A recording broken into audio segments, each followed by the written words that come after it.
Hai profesional muda, welcome back to podcast Bicara Tentang bersama saya Mariana. Malam hari ini kita mau bicara tentang topik kedua paling menarik buat Pro M. Apa itu? Pertama pasangan hidup pastinya. Yang kedua tentang uang. Yes, kita bicara tentang money. Hari ini teman bicara kita, kalau teman-teman lihat ini mukanya familiar banget, terutama buat yang di GMS Kelapa Gading. Karena beliau adalah seorang pastor, tapi dulunya beliau juga Chief Financial Officer dan punya interest yang sangat kuat terhadap personal finance. Siapa dia? Ko Nirwantan. Halo Ko. Halo Mar. Thank you banget sudah menyempatkan waktu nih Ko untuk ngobrol-ngobrol, untuk sharing knowledge Koko tentang uang ke profesional muda. Nah ini kan topik yang sebenarnya kadang kontroversial kalau dibahas sama gereja Ko. Tapi kita perlu bahas karena kita hidup pakai uang Ko, butuh uang gitu kan. Nah sebenarnya gimana sih kita seharusnya menyikapi atau memandang tentang uang Ko? Oke. Ada pepatah dulu itu berkata, uang itu tidak bisa membeli kebahagiaan. Tapi kalau nggak punya uang, ya nggak bisa bahagia juga gitu kan. Agak bener sih kok. Jadi uang itu adalah nilai tukar, nilai transaksi. Kita butuh uang, tapi kita tidak bergantung terhadap uang. Okay. Nah, artinya ya kita treat uang itu sebagai alat transaksi aja. Kita tidak menggantungkan rasa aman kita tidak mengejar mimpi kita hanya berdasarkan uang. Oke. Tapi seringkali kan ketika kita berpikir bahwa kita nggak mau terikat dengan uang, kenyataannya kok kalau ternyata gaji kurang, itu tetap kepikiran juga kan, kok stres juga kok. Oh ya betul. Nah, itu tuh kayak kita mau balancingnya tuh gimana ya kok? Jadi kita itu tidak punya masalah dengan berapa banyak yang kita terima, tapi masalah yang terutama adalah ketika kita mengelola keuangan. Oke. Masalah terbesar adalah kalau kita tidak bisa mengelola keuangan atau uang yang kita terima dengan benar. Oke, jadi yang penting sebenarnya adalah ketika kita terima uang, gimana kita mengelola uang tersebut gitu ya Ko ya? Betul. Dan jika kita bisa mengelolanya, seharusnya kita juga less stress gitu ya maksudnya? Betul. Oke. Nah kalau misalnya kita bicara tentang pengelola keuangan nih Ko, by the way nih profesional muda, jadi kita tuh udah pernah bahas tentang keuangan sebenarnya. Itu kalian bisa akses di episode 2 tahun yang lalu. Nanti kita kasih linknya ya, teman-teman bisa akses di sana tentang personal finance gitu. Nah kalau misalnya kita bahas sekarang nih Ko, tentang mengelola keuangan gitu, apa sih harus kita lakukan untuk mengelola uang ini? Oke, yang pertama kita harus buat namanya planning atau budgeting.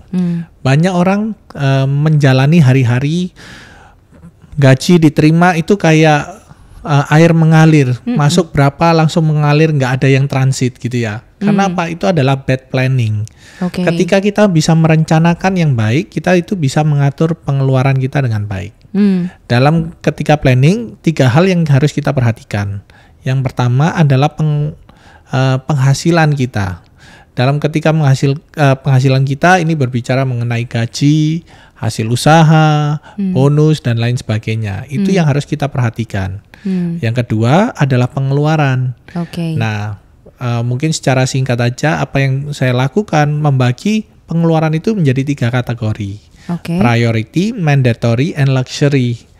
Apa yang kita priority, apa yang harus kita keluarkan, itu bisa tentang persembahan, persepuluhan, tentang insurance, tentang segala hal yang harus menjadi prioritas kita.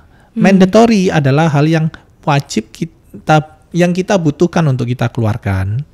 Contoh ya pengeluaran bensin untuk operasional, pulsa HP, sewa, kos-kosan, makan. Dan kalau yang ketiga, luxury itu adalah hal-hal tentang kenyamanan, apa yang kita bisa dan tapi kita nggak perlu lakukan. Okay. Contohnya beli baju baru, handphone baru, sepatu baru, liburan, staycation. Ya itu pengeluaran yang kita nggak perlu lakukan. Dan hal yang ketiga dalam budgeting yang kita perlu perhatikan adalah saving atau investment. Bagaimana kita harus menyimpan, mengalokasikan untuk masa depan Oke. Nah itu baginya gimana kok? Maksudku persentasenya kalau kita nggak bicara tentang pengelolaan berarti kan harus kita tahu nih alokasi masing-masingnya kan kok gitu. Nah kalau Koko rule of thumb-nya apa tuh kok? Kalau rule of thumb-nya, satu, penghasilan kita ketika saya melakukan budgeting, pertama penghasilan yang saya hitung adalah penghasilan tetap atau pokok gaji. Kalaupun itu bentuknya, kok ini saya usaha gitu ya. Terus usaha itu ya rata-rata dapatnya bisa naik bisa turun. Nah kita ambil angka yang sederhana atau yang amannya gitu ya. Lalu dari situ kita mulai planning untuk pengeluaran. Oke. Nah pengeluaran itu amannya kita alokasikan yang priority itu di angka 30%-an. Mandatorinya di angka 25%. Oh, oke. Luxury itu kisaran 5-10% saja. Sisanya kita alokasikan untuk saving. Dan ini adalah yang saya lakukan dan setiap orang punya penghasilan yang berbeda, pengeluaran yang berbeda, otomatis akan berbeda rasionya. Tapi coba lakukan perhitungan itu sesuaikan dengan kemampuan. Oke. Jadi misalnya nih kok kita bilang ya kalau misalnya UMR sekarang kan ya let's say gajinya 5 juta deh kok biar gampang gitu kan. Berarti orang yang gajinya 5 juta dengan yang gajinya 15 juta dia akan punya rasio yang berbeda untuk masing-masing alokasi tadi ya kok ya. Betul, pastinya. Kalau 5 juta kan nggak mungkin. Tadi aku ngebayangin 25% mandatori. 25% dari 5 juta. Wow. Berarti kan kita harus mau nggak mau kita harus ngambil catatan dan harus kita breakdown ya kebutuhan kita tuh apa gitu ya kok ya. Betul, harus di breakdown, rasio tiap orang bisa berbeda-beda tergantung berapa banyak yang kita hasilkan. Kita bisa mengatur bagaimana yang kita alokasikan untuk pengeluaran kita. Yang terpenting adalah luxury itu seminimal mungkin dan saving itu sebesar mungkin. Kalau 5 juta tuh savingnya gimana ya kok ya? Oke. Nah, berbicara mengenai saving atau tabungan, banyak orang itu salah menangkap atau punya persepsi yang salah bahwa menabung itu adalah sisa dari pengeluaran. Jadi gaji berapa setelah dipotong semua pengeluaran, berapa yang tersisa saya tabungkan. Nah, kalau pemikiran seperti itu, ujung-ujungnya pasti tidak ada yang tersisa untuk ditabung. Jadi untuk menabung, kita harus membuat komitmen di awal, lalu kita mengalokasikannya secara menjadi yang pertama, kita alokasikan untuk ditabung, sisanya kita cukupkan diri kita dengan apa yang kita punya. Oke, ini yang sering jadi pertimbangan nih kok, kenapa misalnya yang merasa, tapi ini nggak cuma yang gajinya kecil sih sebenarnya, yang gajinya besar pun kalau yang tadi kau bilang kan, nabungnya duluan. Berarti tadi kita alokasinya yang priority, setelah priority berarti yang kedua langsung ke saving dong ya kok ketika bikin budget kan. Karena berarti uang kita langsung diamankan dulu. Betul. Karena kalau nunggu selesai pengeluaran, akhir bulan kita baru nabung, nggak ada duitnya. Iya, gitu betul. Kan.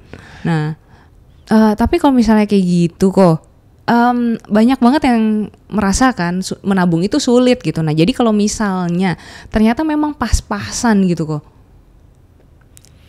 Oke. Ya dulu ada peribahasa kalau kita mau pasti kita akan menemukan jalannya gitu ya. Nah itu berbicara tentang komitmen. Jika kita berkomitmen berniat untuk mengalokasikan untuk menabung, pasti kita akan mencari cara untuk menyesuaikan. Nah mungkin ini sekilas cerita gitu ya. Ada masa-masa walaupun saya dulu pebisnis, profesional, ada masa-masa di mana saya itu baru punya anak 2. Penghasilan saya cukup pas-pasan waktu itu. Dan di sana saya harus mengencangkan ikat pinggang, mengatur. Saya tetap dengan gaji yang pas-pasan. Untuk memenuhi kebutuhan 2 anak, saya harus mengalokasikan untuk menabung. Nah, pengeluaran-pengeluaran yang ada yang harus saya hemat. Misalnya saya kurangin makan di luar, saya pergi ke pasar untuk belanja semua keperluan makan. Masa itu pun yang saya ingat untuk saya beli minuman boba dan lain sebagainya itu saya berpikir 2 kali 3 kali untuk membeli. Oh wow, oke. Dan maksudnya ketika kita berniat berkomitmen untuk menabung, ya kita pasti akan menyiapkan segala jalannya. Oke.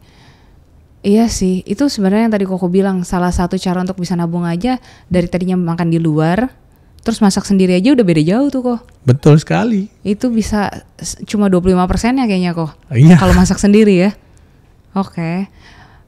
Jadi ketika kita terima gaji nih, ataupun kita terima hasil usaha kita, berarti langsung kita tarik keluar uangnya untuk nabung gitu. Betul. Nah, apakah yang Konirwan lakukan gitu, apakah taruh di akun yang sama atau di akun berbeda? Nah, saya pernah baca dan ini teknik yang sangat bagus untuk orang yang membutuhkan teknik ini gitu ya. Saat saya baca, saya belajar itu satu orang membutuhkan setidaknya itu 5 akun berbeda. 5 akun? Ya. Oke. Jadi akun yang pertama itu yang dia terima untuk gaji segala penghasilan usahanya masuk di satu akun. Lalu mereka membaginya ke dalam 3 akun. Oke. Untuk membagi pengeluaran itu priority, mandatory dan luxury berdasarkan budget yang sudah disesuaikan. Dan akun yang kelima adalah untuk saving. Jadi ketika gaji itu masuk di akun yang pertama langsung dibagi ke 4 akun yang lain. Oke. Dan stay di situ sesuai dengan alokasi penggunaannya. Nah, jadi kalau misalnya kita nggak menutup kemungkinan ada berkat bertambah, bonus dan lain-lain, masuk di akun pertama tidak untuk digunakan di pengeluaran, tapi akan nanti dialokasikan untuk tambahan tabungan. Seperti itu. Jadi bonus bukan masuknya ke luxury kok. Bukan. Kan mumpung. Oke. Jadi bonus itu kalau kita dapat bonus atau THR gitu. Ya. Itu nambahnya ke saving. Masuk ke saving. Nah, kalau kita berkomitmen untuk membangun masa depan kita, untuk membangun future kita, untuk bonus, THR, dividen dan lain sebagainya, kita investasikan atau kita saving. Kok ini tuh maksudnya saving tuh beneran rekening biasa atau benernya saving ini jadi misalnya berbentuk produk investasi kok? Nah, kalau saving ya kita mulai dengan akun biasa dulu, ya kan? Lalu jika kita punya knowledge, kita punya passion, kita pelajari, kita boleh masuk ke instrumen investasi sehingga tabungan kita pun bisa menghasilkan kembali untuk kita. Oke. Untuk yang amannya kok, maksudnya mungkin gini kalau misalnya dulu zaman COVID kan kita kan jadi tiba-tiba belajar ya. Aku sendiri orang yang melek investasi sebenarnya gara-gara COVID. Karena di rumah nggak ngapa-ngapain, apa yang dilakukan gitu kan, orang ngomongin saham apa segala macam, harga lagi murah, ya udah saya ikutan serok di harga bawah. Selesai COVID, wah jadi lumayan lah, ada yang buat jajan-jajan dikit lah kok gitu. Nah terus tapi dulu kan terkenalnya maksudnya ketika COVID adalah saham. Nah sekarang semua saham mahal kok. Iya kan, IHSG 7.000 sekarang. Jadi kayak mau beli saham apa yang valuasinya murah? Ada sih, tapi kan kita juga tidak tahu sepak terjang perusahaan tersebut gitu. Nah perusahaan-perusahaan yang bagus sekarang valuasinya udah tinggi gitu. Dan apa lagi kok? Oke.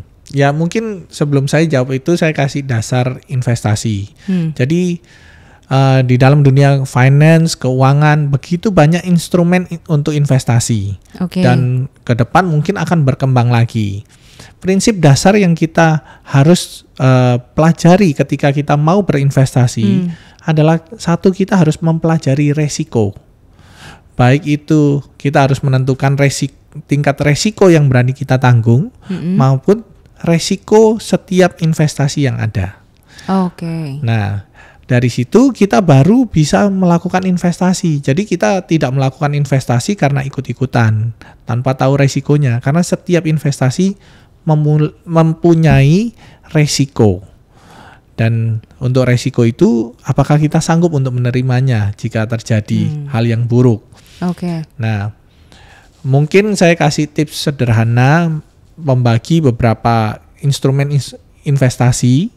Menurut pandangan saya, investasi yang resiko rendah, dan untuk pemula mereka bisa menabung, bisa menghasilkan dengan resiko yang rendah, itu adalah deposito atau obligasi. Oke. Obligasi atau surat utang negara ya. Nah, itu tingkat resikonya sangat rendah. Dan return dan high risk high return ini adalah low risk low return. Jadi risiko rendah ya, hasilnya mungkin kisaran 6-7% setahun. Nah, tingkat medium jika kita sudah mempelajari lebih fasih mengenai ekonomi, lebih fasih mengenai pergerakan perusahaan-perusahaan, kita bisa masuk instrumen namanya reksadana. Oke. Reksadana, terus mungkin yang lebih tinggi lagi resikonya adalah saham. Nah, kita sudah mempelajari tentang perusahaan mana yang patut kita ikutin, membaca laporan keuangan dari perusahaan yang saham-saham perusahaan itu. Nah, terus di samping instrumen ini ada instrumen-instrumen yang lain, tapi yang saya tidak menyarankan. Nah, contohnya forex, falas, future, komoditi, kripto, NFT. Nah, ini semua memiliki satu kesamaan yang saya sebagai penggelut, saya belajar dan saya tidak merekomendasikan kepada orang-orang, bukan karena saya punya prejudis, tapi karena setiap instrumen yang saya sebut tadi yang punya tidak direkomendasikan, mereka itu punya satu kesamaan bahwa mereka tidak punya fundamental. Jadi jenis usahanya atau jenis instrumennya itu tidak jelas, patokannya, pergerakannya itu sangat fluktuatif dan tidak bisa diprediksi, tidak punya dasar yang jelas. Nah, itu mengandung resiko yang tinggi karena bisa sewaktu-waktu digerakkan oleh beberapa oknum tertentu. Nah, Tapi yang Koko sebut itu, yang high risk tadi, itu yang paling mungkin bikin cepat kaya kok. Multiplikasinya di sono kok. High risk, high return. Low risk, low return. Lebih baik low risk daripada no return. Ya bener juga sih. High risk no return, ya gigit jari dong. Oke. Jadi sebenarnya kan kembali lagi, berarti kan tools untuk investasi sebenarnya juga nggak banyak kan kok. Betul. Jadi obligasi pun sebenarnya kalau kita lihat kan sebenarnya nggak purely dia flat di 6-7%, kecuali kita beli yang primer terus kemudian ya udah kita tunggu sampai maturity date gitu kan kok. Yes. Tapi kalau misalnya kita beli yang secondary, yang di second market gitu kan, bisa jadi kita belinya di harga mahal. Ya contoh sekarang yang bunganya 8%. Itu kan harganya 110 kan. Yes. Jadi dari 100 dia dijualnya 110 gitu. Nah kan kita udah beli 10 di atas harga market, 10% di atas harga market gitu kan. Tahu-tahu turun. Bisa kan kayak gitu kan? Bisa. Nah, bisa terjadi. Iya, berarti kan kita kehilangan modalnya tuh kalau kita dijual tengah jalan. Kalaupun kita tunggu sampai mature, berarti kan kita juga tetap kehilangan si 10% tadi kan, walaupun kita dapat kuponnya gitu. Nah, jadi terbatas tuh kok. Kalau yang si low risk tadi kan returnnya. Terus reksadana, ya nggak tahu sih. Reksadana tuh kan sebenarnya kombinasi antara saham-saham, obligasi, deposito yang dikelola oleh finance manager. Betul. Is it still a good option to buy reksadana gitu? Karena kan masih bayar fund manajernya. Reksadana itu tergantung dari siapa yang mengelola pastinya. Begitu banyak fund manager yang mengelola. Ada beberapa reksadana yang sampai sekarang masih menguntungkan. Dan di sisi kita yang berinvestasi mungkin reksadana bisa mengurangi resiko daripada kita bermain saham sendiri atau mengelola saham kita sendiri, karena mungkin kita punya keterbatasan waktu, kita punya keterbatasan pengetahuan mengenai saham-saham. Orang-orang yang di fund manager mereka bisa mengelola portfolio mereka, mengelola investasi itu lebih baik. Ya walaupun dengan biaya yaitu fund manager fee yang lebih besar daripada kita mengelola sendiri. Ya, ya, itu sebenarnya kan kayak mungkin kalau misalnya kita ngambil reksadananya yang saham, berarti kan kita cari yang ini kan ada yang bilang kan udah beli aja index fund. Jadi kayak misalnya LQ45 gitu kan. Jadi kan ya udah best 45 saham di IHSG gitu kan. Nah, itu tapi ada resikonya ketika kita butuh uang, kita mau tarik uangnya, tahu harganya lagi turun. Iya bisa terjadi seperti itu juga kan? Iya. Ya itu resiko yang terjadi ketika kita investasi di dalam bentuk reksadana, saham juga. Nah itu punya resiko yang sama karena harganya sangat fluktuatif dan ya tidak bisa sewaktu-waktu kita bisa tarik keluar dengan untung gitu. Sebenarnya gimana cara kita mengenali profil resiko kita sendiri? Maksudnya kalau ngomong kayak tadi Koko bilang bisa jadi loh ketika kita invest malah ketika kita butuh uang mau kita tarik dananya, pas lagi turun harganya kok, gitu kan. Jadi gimana sebenarnya yang sehat untuk menilai profil resiko kita gitu? Untuk tahu profil instrumen yang mana nih, contoh.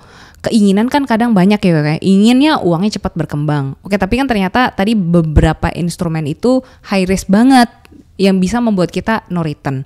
Nah, caranya untuk memilih yang tepat menyeimbangkan kembali lagi menyeimbangkan keinginan untuk memultiplikasi uang kita dengan sebenarnya kesanggupan kita untuk menerima resiko tuh apa yang harus kita lihat dari diri kita kok?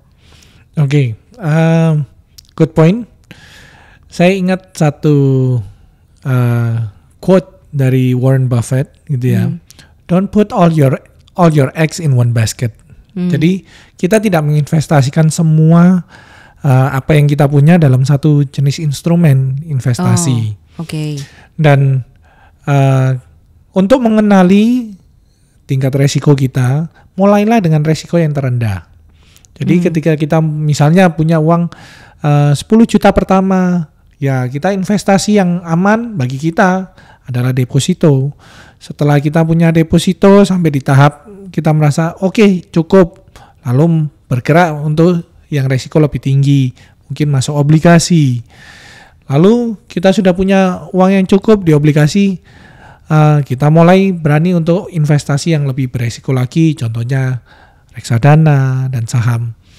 Nah, di situ kita akan mengetahui tingkat resiko dan seberapa kita berani mengelola. Jadi kebanyakan orang yang salah adalah mereka punya keinginan untuk cepat kaya, lalu mengejar dengan high return tanpa mempedulikan high resiko, masuk langsung ke saham, masuk dengan reksadana karena FOMO, karena takut ketinggalan. Oh ini mungkin dengar desas-desus, wah ini saham ini mau naik dan lain sebagainya. Ternyata ketika masuk, uang yang seharusnya dia pakai untuk pengelolaan yang lain, dia masukkan ke sana berharap untuk segera kembali, tapi akhirnya nyangkut atau tidak kembali. Nah itu yang disebut investasi pakai uang dingin, ya kan? Dimana kita kalau mau investasi ini ibaratnya kalau sampai worst case baliknya lama, maksudnya memang ternyata terjun bebas, harganya turun, ya udah kita fine. Betul. Jadi kalau misalnya ternyata yang kita pakai uang simpanan untuk ya uang persiapan nikah, uang dana darurat lah, itu nggak wise gitu ya kok ya? Ya betul sekali. Jadi sebelum kita masuk ke saham, sebelum kita masuk ke investasi yang resiko lebih tinggi, kita harus punya investasi-investasi yang lebih aman sebagai mungkin kayak safety net atau jaring pengamannya kita, supaya ketika hal yang terburuk terjadi, mungkin investasi yang kita masukkan dalam saham atau dengan reksadana itu tidak bisa kita tarik dengan segera atau mengalami kerugian atau mengalami hal yang kita nggak inginkan, kita itu tidak serta-merta kehilangan semuanya. Oke. Kok ngomong-ngomong kayak gitu ya, jadi kayak misalnya kita tuh biar bisa disiplin tetap berinvestasi. Jadi maksudnya seringkali kan kita kan kadang down ya ngeliat, ya sahamnya turun, udahlah nggak mau investasi saham. Nah aku sempet kok, bukan turun sih. Jadi kemarin itu beli pas COVID kan murah, gampang banget milih saham, ya ampun gitu kan. Emiten yang bagus harganya murah kan banyak gitu kan. Sekarang ketika emiten bagus harganya mahal tuh kayak apa berhenti dulu ya, nggak usah beli dulu ya gitu kan. Terus jadi kayak lupa lah kemarin investasi emang tujuannya mau apa gitu kan. Kayak kalau misalnya kita menentukan nih, kita tadi bikin budgeting, kita menentukan kita mau investasi apa, sebenarnya kita perlu punya goal dulu nggak sih kok? Instrumen apa yang kita investasikan? Oke. Nah, kalau kita hanya punya waktu, saya kayaknya butuh uang ini untuk 1 tahun ke depan, mungkin kita mau melakukan pembelian apa, atau kita mau menikah dalam waktu 1 tahun, jangan diinvestasikan dalam bentuk saham, karena belum tentu ketika kita membutuhkan uang itu kita dapat memperoleh untungnya gitu. Okay. Tapi taruh di instrumen yang lebih pasti, mungkin di obligasi atau di deposito. Jadi kalau kita udah tahu jangka waktunya lebih pendek, 5-10 tahun, ya udah kita pilih yang kalau 10 tahun panjang juga ya. Misalnya sampai 5 tahun, berarti kita pilih yang pasti-pasti aja. Betul. Nah, kalau misalnya punya waktu 10 tahun atau bahkan dana ini saya nggak tahu kapan mau pakai, ya kita bisa lebih berinvestasi yang lebih beresiko jika itu bukan uang yang kita akan pakai dalam waktu dekat. Oke. Jadi kita sebenarnya perlu memperhatikan periode waktu kita mau taruh itu uang berapa lama gitu ya kok ya. Oke, berarti sebenarnya itu sama aja kita budgeting yang kita bahas ini, berarti sebenarnya kayak life budgeting dong kok. Kurang lebih begitu. Karena nggak cuma kayak sehari-hari, tapi kita sampai mikirin, oh nanti aku butuh menikah, terus nanti butuh apa lagi, berapa lama, terus ketika kita ya kalau sampai sebenarnya kita sampai usia pensiun ya, karena kan butuh ngebahas tuh kok nanti pensiun uangnya dari mana. Betul. Jadi budgeting keuangan itu nggak ada berhentinya. Sampai kapanpun lebih baik kita mulai dari awal untuk future-nya kita, untuk masa depannya kita. Ketika kita bisa memulai lebih awal, kita sadar bagaimana kita harus menabung lebih awal, otomatis masa depan yang kita hadapi akan lebih teratur, lebih aman, lebih terjamin dibandingkan kita sudah menjalani bertahun-tahun tanpa menabung, tanpa berinvestasi.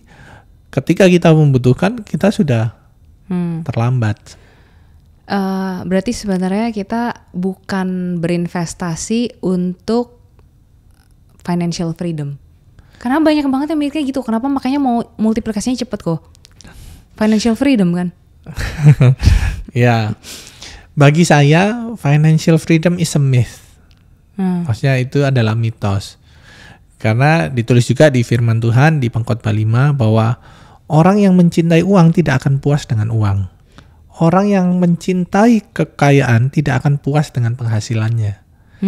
Ketika orang sudah menggantungkan kepada uang, mencintai uang, mengejar, memimpikan uang, berapa banyak uang yang dimiliki pun tidak akan pernah puas. Orang kaya pun tidak akan merasa sudah financial freedom. Nah, financial freedom itu adalah keputusan kita. Bagaimana kita mencukupkan diri kita dengan apa yang kita punya. Kita mencukupkan diri kita dengan gaya hidup kita. Dan itulah financial freedom. Oke. Nah, jadi kita tidak menggantungkan berapa jumlah uangnya, tapi kita mencukupkan gaya hidup kita dengan penghasilan kita. Dan kita content atau kita puas dengan itu, ya kita sudah bahagia. Oke. Jadi sesimpel sebenarnya know yourself dong kalau kayak gitu kok. Yes. Kan kalau contentment kan cuma hati yang tahu ya. Rasa satisfied kita kayak gimana, rasa penuhnya hati kita tuh gimana gitu. Kan cuma diri kita yang tahu tuh kok. Ya, and it's a decision to make. Jadi content itu bukan merasa, oh saya mau ini dan saya perlu ini dan saya belanja ini untuk saya puas. No, it's a decision. Ketika kita memutuskan, saya cukup dengan gaya hidup saya saat ini. Tidur cukup, makan cukup, mungkin HP yang kita gunakan untuk foto cukup, kita bisa berlibur mungkin beberapa bulan sekali, pekerjaan yang kita hadapi menyenangkan buat kita, dan itu gaya hidup kita dan kita bahagia, we content di situ. Tapi kalau misalnya kita menjadi orang yang konten gitu kok, maksudku it's good in one way, tapi apakah itu membuat kita jadi less ambitious gitu kok? Jadi misalnya nih, kalau misalnya kita, ya aku ngebayangin sih kalau aku punya target finansial nggak dalam bentuk angka. Kalau aku tuh bentuknya di usia sekian aku mau jadi apa, kira-kira waktu itu achievementku apa aja gitu kan. Nah itu kan biasanya kan ke translate goal kehidupan aku dengan value uangnya. Jadi yang nggak spesifik sih, jadi nggak juga waktu nulis rencana kehidupan aku terus nanti di usia sekian gajinya sekian, nggak ada sih gitu. Cuma pastikan kalau aku nyebut posisi tertentu maunya jadi direktur kan udah kebayang salary-nya berapa, income aku berapa gitu kan. Nah jadi kalau misalnya aku merasa konten, apakah rasa puas itu justru akan membuat kita jadi nyantai? Oh oke. Nggak begitu. Kita content dengan apa yang kita punya hari ini, but kita berjalan, kita kan untuk memenuhi apa yang menjadi rencana Tuhan di dalam kehidupan kita. I believe Tuhan mau kita itu menjadi excellent. Tuhan akan mengangkat kita menjadi kepala bukan jadi ekor. Tuhan akan membawa kita dari kemuliaan kepada kemuliaan berikutnya. Tuhan akan bawa kita naik bukan menjadi turun. Dan everything we do, we don't do it for the money. Tapi ketika kita melakukannya untuk suatu tujuan yang lebih besar, ya kan? Untuk membawa kemuliaan Tuhan, untuk kita menjadi dampak bagi orang lain. It's not about the money itself. Jadi kalau misalnya kita stres nih kok, contoh, ya maksudnya kalau kita pursuing apa yang jadi our dreams gitu kan, tahu kalau itu memang sesuatu yang memang Tuhan inginkan dalam hidup kita, which is menjadi kepala, dan kita mengejar, mengimprove diri kita untuk terus jadi baik. Tapi kan ya setiap kali kita berproses untuk becoming a better person pasti dapat ada tantangannya kan kok. Termasuk ya ini termasuk kayak soal mengelola keuangan, untuk kita menjadi seseorang yang growing our money, building up wealth gitu kan. Pasti kan lebih banyak kita harus belajar. Ada proses-proses stresnya juga ketika ya tadi Koko bilang, oh ya mungkin sekarang uang kita udah cukup nih, yang kalau kita bilang dulu kan emergency fund kita cukup, deposito gitu kan udah cukup, kemudian kita growing, kita bisa punya growing our money untuk misalnya dikelola ke reksadana kah atau ke saham kah gitu kan, atau ke hal-hal yang lain gitu. Nah kadang kan ada stresnya juga tuh ya kok ya. Apalagi kalau misalnya kita kelola, waduh ini harusnya aku trading saham nih, trading kecil-kecilan, kan ada yang kayak gitu kan, mungkin nggak yang all in yang kayak orang-orang salah lakukan, tapi ini memang within our budget, memang ada yang saham yang kita trading kan, ternyata salah pilih udah 2 tahun nggak naik-naik gitu kan, ada rasa stres gitu. Is it a healthy stress then? Okay, tough question. Okay, let me think. Oh ya, untuk setiap investasi pasti ada risikonya, kayak tadi saya bilang. Dan part of it itu yang dialami ketika kita lihat investasi ternyata harganya turun 2 tahun nggak naik-naik. Yaitu adalah proses dari resiko. Dan ya saya juga mengerti, saya juga pernah mengalami hal yang serupa. 2 tahun investasi nggak naik-naik, kayaknya kesangkut. Gimana? Ya kita belajar menguasai diri, but it's okay. Maksudnya itu sebuah pembelajaran. Kalau ditanya sebagai maksudnya pengalaman saya CFO, walaupun saya belajar tentang investasi, saya pun pernah mengalami kerugian, dan itu adalah sebuah pembelajaran. Dan karena kita membagi dalam beberapa investasi, instrumen, kita tidak hanya all in seperti tadi bilang, kita meminimalkan resiko yang terjadi. Jadi kita tidak kehilangan seluruh yang kita miliki. Jadi kalaupun stres ya stresnya kebagi lah ya kok. Yes. Oke. Nah tadi sempat Koko ada sebut ngomong mobil atau rumah. Kok jadi kalau sebagai single nih, pro M kok, beli rumah dulu atau beli mobil dulu kok? Oke. Wah ini pertanyaan yang sangat berat. Nah mungkin saya bisa menjawab dari pandangan saya dan opini saya, tiap orang pasti punya pandangan dan opini yang berbeda. Kalau di generasi atas kita gitu ya, mereka kan berpandangan beli rumah karena rumah itu bicara tentang stability, keamanan, masa depan, jaminan gitu ya. Nah, tapi sementara zaman ini berubah, waktu berjalan, properti terutama di Indonesia itu sudah mengalami peningkatan yang jauh lebih tinggi harganya, sampai di poin di mana kebanyakan dari orang-orang di Indonesia sekarang sudah tidak bisa afford to buy a house. Iya, menyedihkan sih itu faktanya kok. Yes, it's a fact. Dan dengan mindset yang dimiliki mungkin kalangan orang tua kita, kalau kita terapkan sekarang kita akan bersusah payah bekerja dengan terus keringat, dengan mencucurkan air mata mungkin ya. Kita akan masuk ke dalam namanya hutang. Nah, ada pandangan yang saya pahami dan saya mengerti bahwa rumah itu bukanlah aset, tapi rumah itu adalah liability. Oke.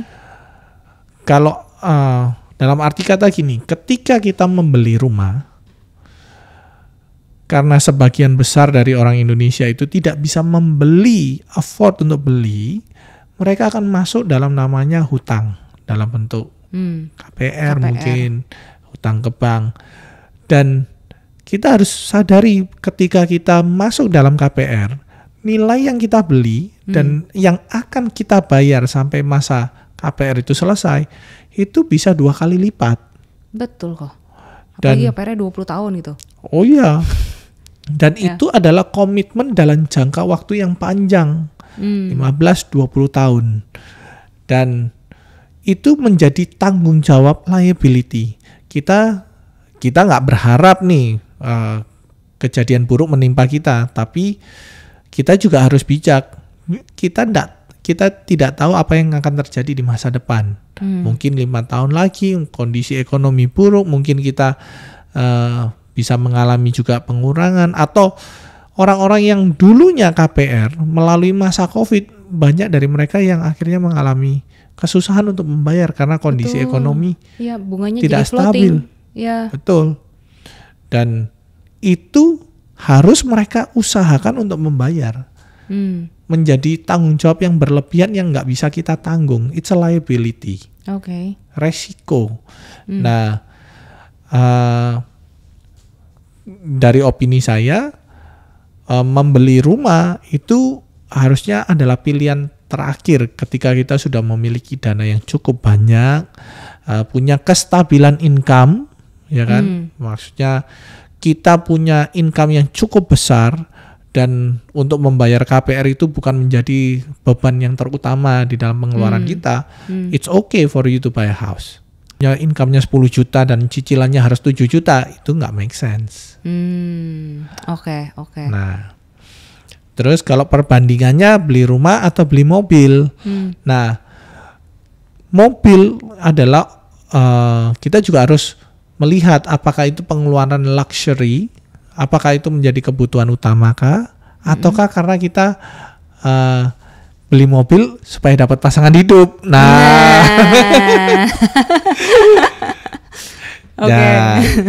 Jadi itu pun maksudnya harus punya motivasi yang benar ketika kita mau beli.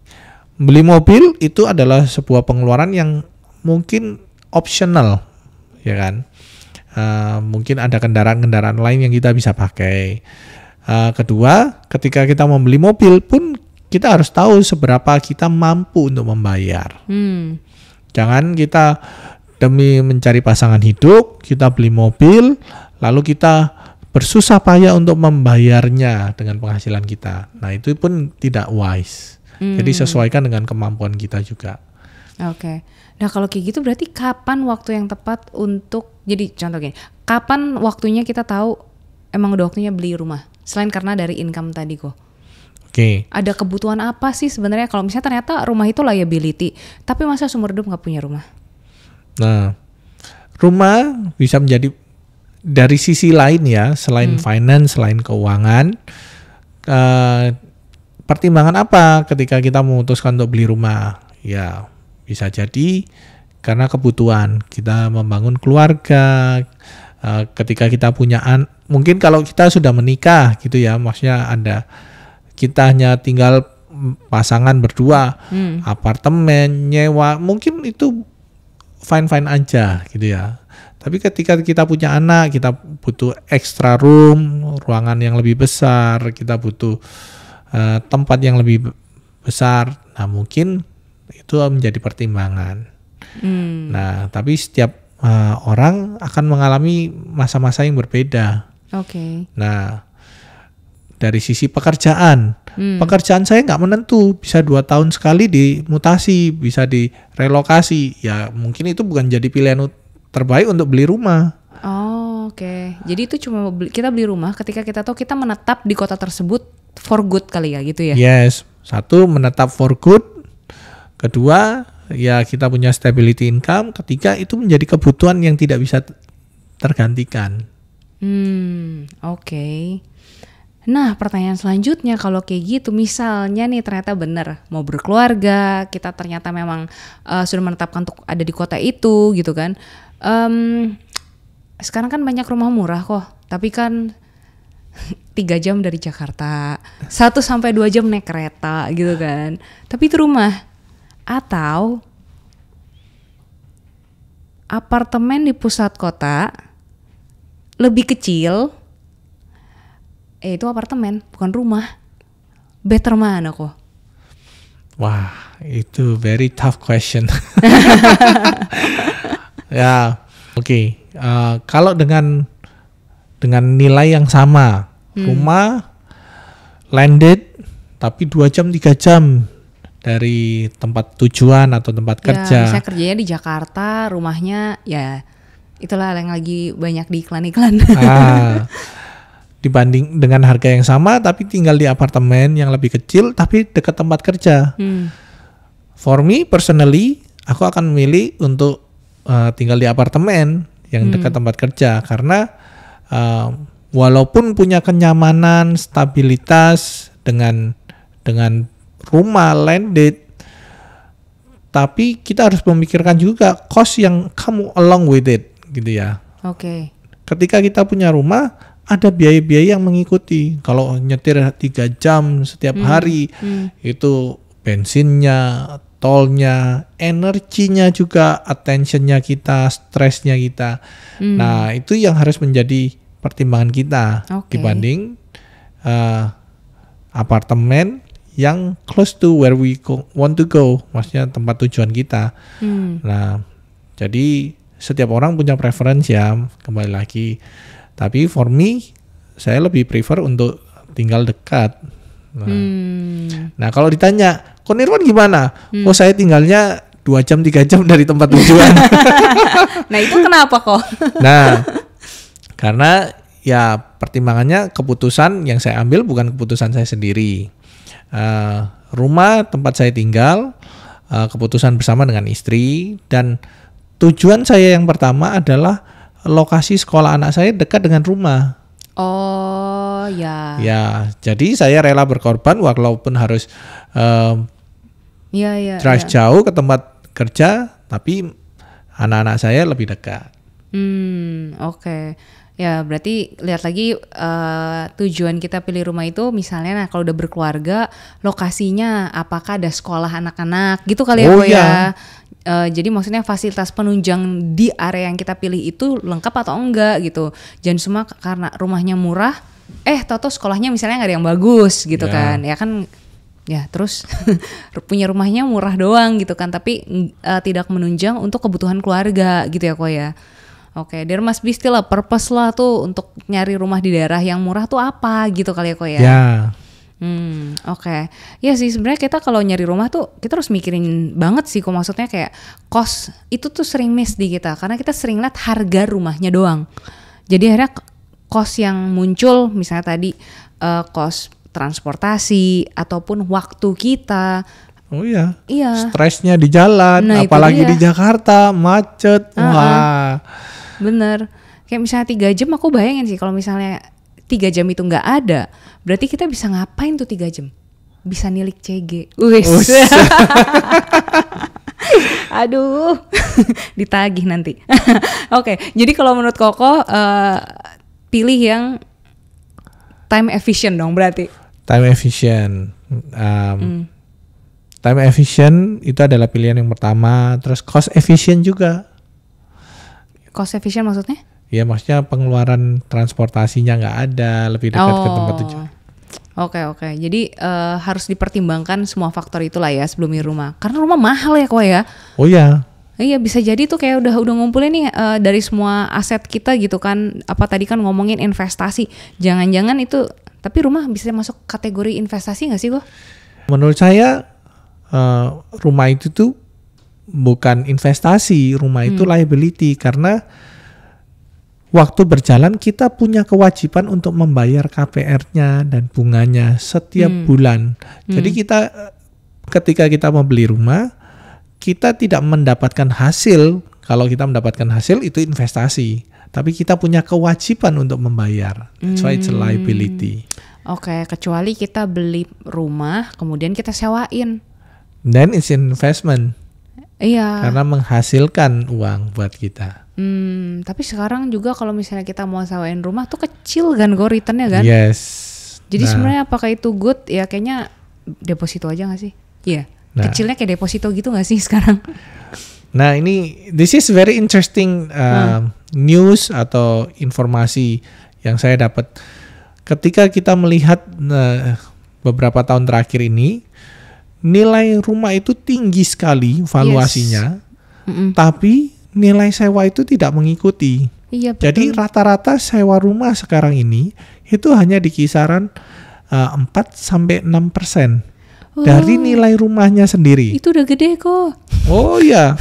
Kalau yang sekarang yang aku tahu tuh 2-3% itu kayak itu di komplek Koko tinggal. Itu 2-3% kok. Ya.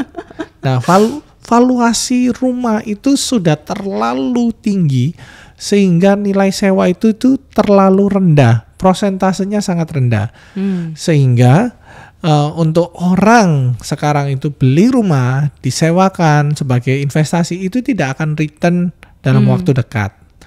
Dan di sisi lainnya, kalau kita profesional muda nih, kita berpikir untuk kita tinggal mending di rumah, di landed, bukan di apartemen gitu ya. Yeah.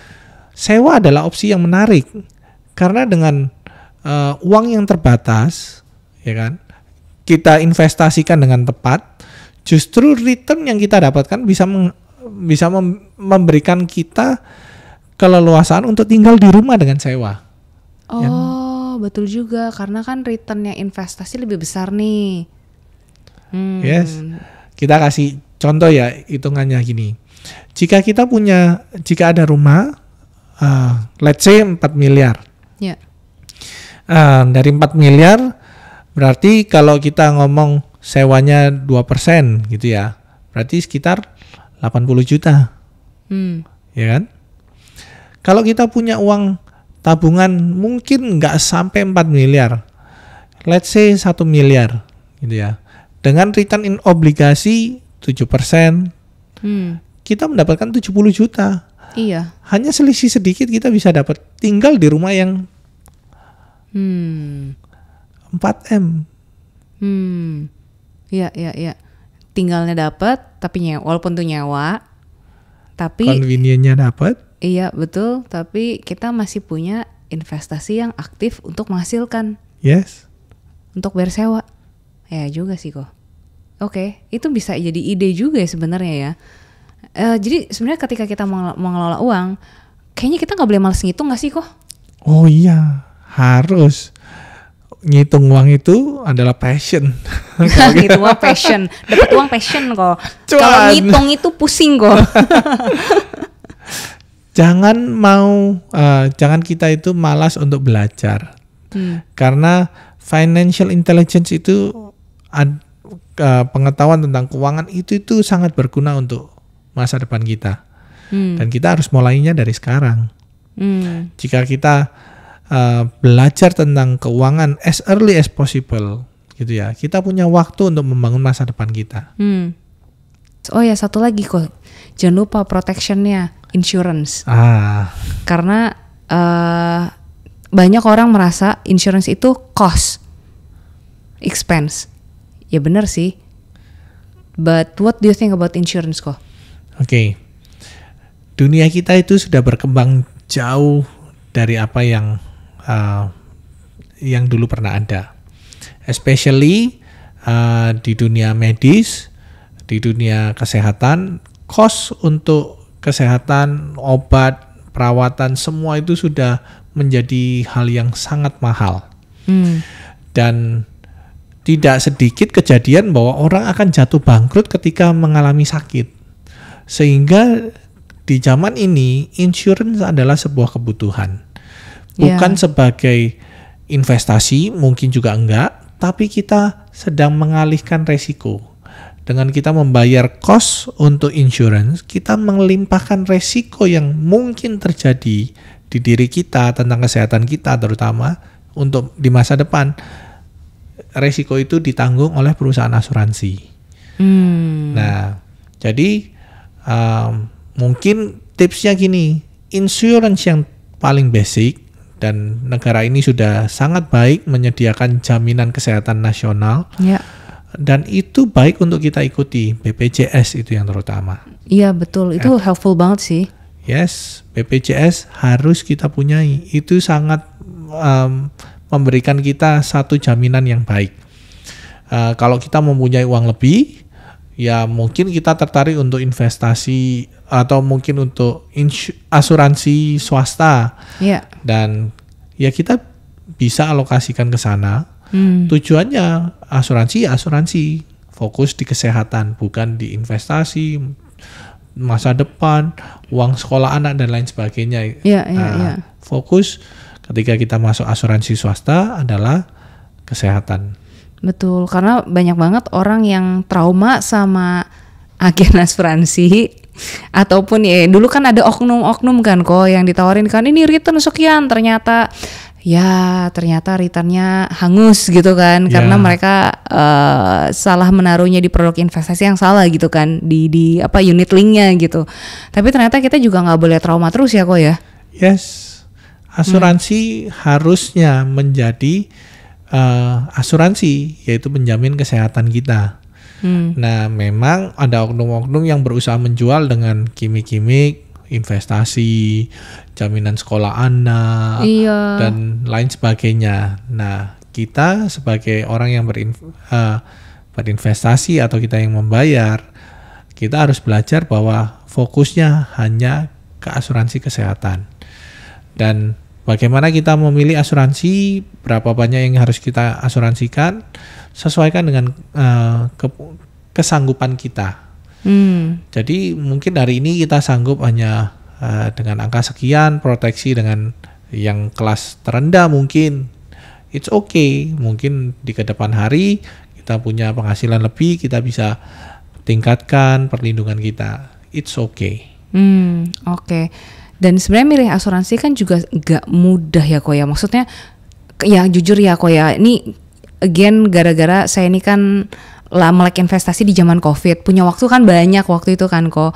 Jadi saya bedah polis saya, itu agent saya teleponin sampai saya ganti agent kok.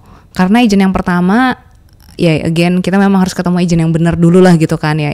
Pengalamannya kurang menyenangkan, kemudian ketemu agent yang benar, saya minta diedukasi, ternyata jelimet loh kok.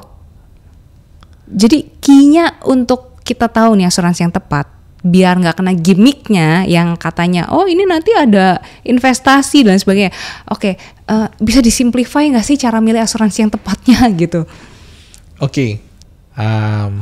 Memang asuransi itu very complicated dan banyak gimmick-gimmick ya, maksudnya orang-orang marketing yang mencoba menawarkan dengan berbagai macam cara. Betul. Intinya, saya sederhanakan, polis asuransi yang harus kita punya, satu adalah asuransi jiwa.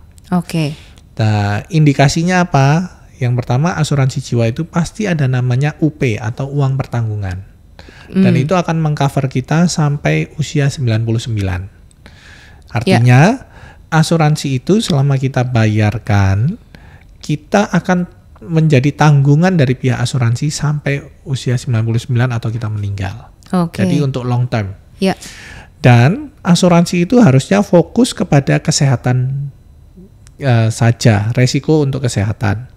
Jadi dalam asuransi jiwa ada tambahan klausul untuk memproteksi kita, misalnya untuk perawatan rumah sakit.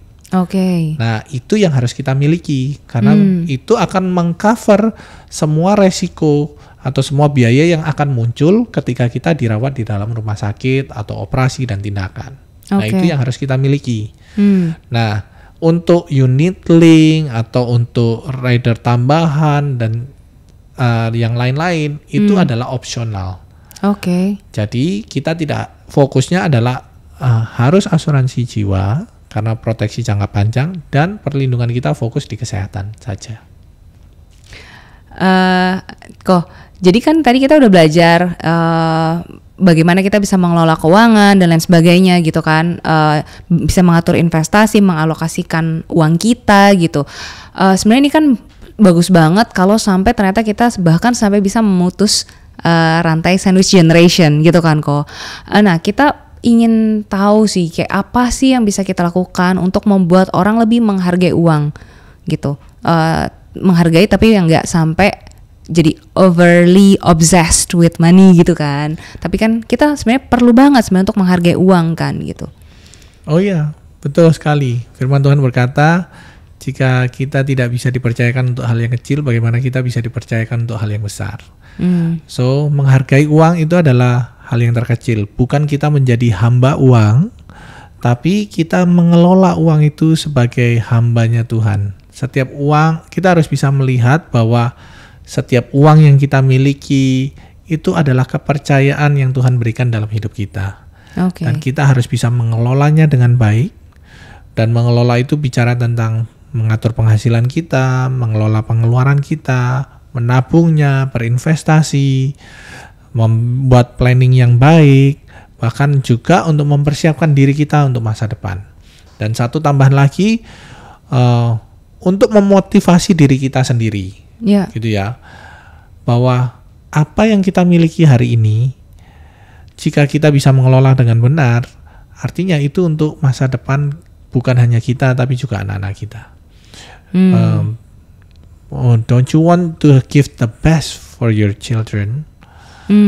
Jadi mulailah persiapkan diri kita dari sekarang, make a good planning, make good budgeting, dan good investing. Dan masa depan kita akan terjamin. That's nice. Ko Nirwan, thank you banget udah bagiin insight-insightnya nih tentang uang dan gimana cara mengelola keuangan. Semoga apa yang kita sharingkan hari ini bisa jadi insight juga untuk teman-teman di ProM. Demikianlah pembicaraan kita hari ini. Sampai ketemu ya di episode selanjutnya. Bye-bye.